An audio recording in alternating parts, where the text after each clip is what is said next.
अध्यात्म विज्ञान, नई दृष्टि, नई खोज।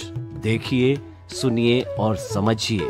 अध्यात्म विज्ञानी पूज्य स्वामी श्री कमलेशानंद जी के निर्देशन में सनातन सत्य का अनुसंधान कर जीवन को प्रकाशित करें।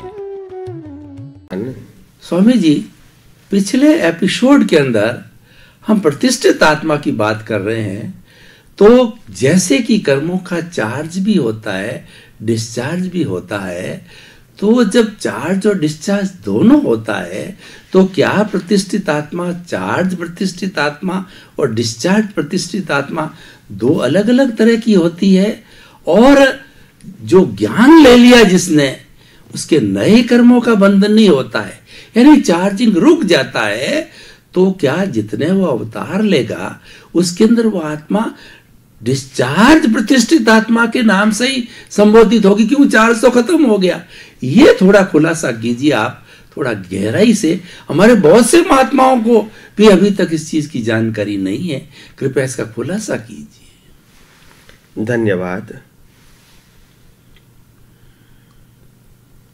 अच्छा प्रश्न है। ये प्रतिष्ठित आत्मा की जो लास्ट एपिसोड में जो बात हुई थी, और यही एपिसोड में वो बात कंटिन्यूस हो रही है। और प्रश्न ये है कि प्रतिष्ठित आत्मा जो है वो एक है या दो है, एक प्रकार का है या दो प्रकार का है, या दोनों का रोल क्या है, या दोनों किस प्रकार से काम करते हैं। तो प्रतिष्ठित आत्मा की सिंपल डेफिनेशन है प्रतिष्ठा करने वाला। प्रतिष्ठा का सिंपल अर्थ है नया कर्म को चार्ज करने वाला। तो नया कर्म को चार्ज करने वाले को प्रतिष्ठित आत्मा कहते हैं। और जैसे प्रतिष्ठा करेंगे वैसे कर्म बनेंगे, कर्म का बंच बनेंगे, कॉजल बॉडी बनेंगे। वो ही कॉजल बॉडी, वो ही प्रतिष्ठित आत्मा नेक्स्ट बर्थ में डिस्चार्ज प्रतिष्ठित आत्मा के फॉर्म में काम करता है। जब चार्ज प्रतिष्ठित आत्मा होता है तब उसके पास फ्रीडम है नए कर्म को चार्ज करने की, नए कर्म के लिए माफ़ी मांगने की, नए कर्म में करेक्शन करने की, और नए कर्म को पक्का और बनाने की, या तो गलती है तो इरेज करने की भी फ्रीडम चार्ज प्रतिष्ठित आत्मा में होती है। जब यही चार्ज प्रतिष्ठित आत्मा में जब नेक्स्ट बर्थ में जन्म मिलता है तो वो ही चार्ज प्रतिष्ठित आत्मा डिस्चार्ज प्रतिष्ठित आत्मा के फॉर्म में काम करता है। मगर डिस्चार्ज प्रतिष्ठित आत्मा के पास पुरुषार्थ करने की फ्रीडम नहीं है, कर्म को बदलने की फ्रीडम नहीं है, कर्म को करेक्शन करने की फ्रीडम नहीं है, कर्म को मिटाने की फ्रीडम नहीं है। सिर्फ जिस प्रकार से कर्म को चार्ज किया है उसी प्रकार से डिस्चार्ज करते समय उनका रोल मैकेनिकल फॉर्म में रहता है, यानी without choice you have to play. Play का मतलब होता है डीवीडी चार्ज हो गई है, फिल्म रिकॉर्ड हो चुका है और फिल्म डीवीडी में आ चुका है। अभी डीवीडी प्ले करोगे तो सामने आपको मूवी दिखेगी, मगर वो दिखती मूवी में आप करेक्शन नहीं कर सकते हैं, क्योंकि वो डिस्चार्ज है। जब चार्ज हो रही थी तब आप रीटेक करके करेक्शन कर सकते थे, मगर अभी चार्ज हो गई, रिकॉर्ड हो गई, अभी आप सिर्फ प्ले कर सकते हैं।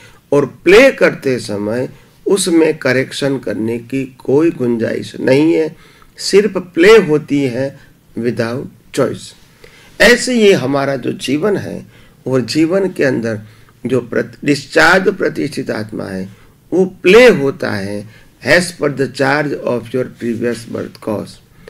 प्रीवियस बर्थ के कॉज के अंदर जो चार्जिंग हुआ है वही चार्जिंग भाग यहाँ डिस्चार्ज के रूप में काम करता है।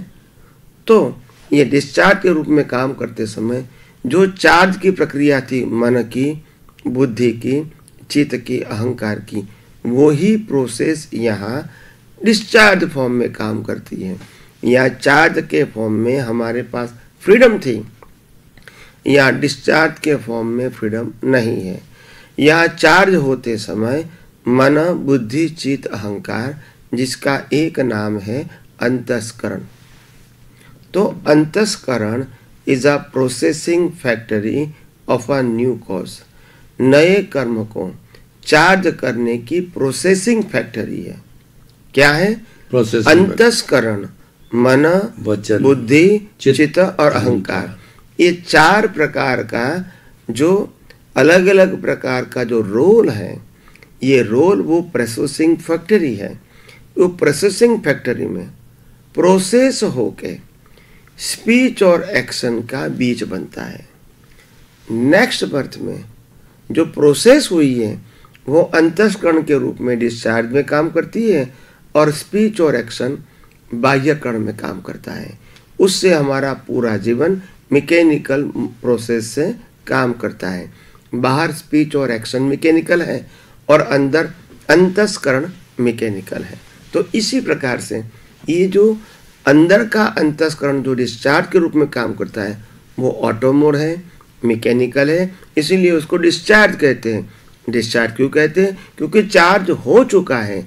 अभी उनके पास सोचने की, विचार करने की, लाभ हानि देखने की और पिक्चर को देखने की फ्रीडम नहीं है।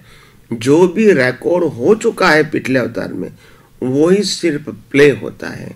और प्ले होते समय उनकी जो भावना थी कि ये कपड़ा पहनने में आनंद आता है, ये खाने में आनंद आता है, ये चीज़ प्राप्त करने में आनंद आता है, ये व्यक्ति के साथ आनंद आता है, ऐसे न आनंद आने का भी अलग अलग प्रकार का मीडिया होता है। तो ये जो बिलीफ लेके आए हैं वो बिलीफ अभी डिस्चार्ज के रूप में काम करेंगी।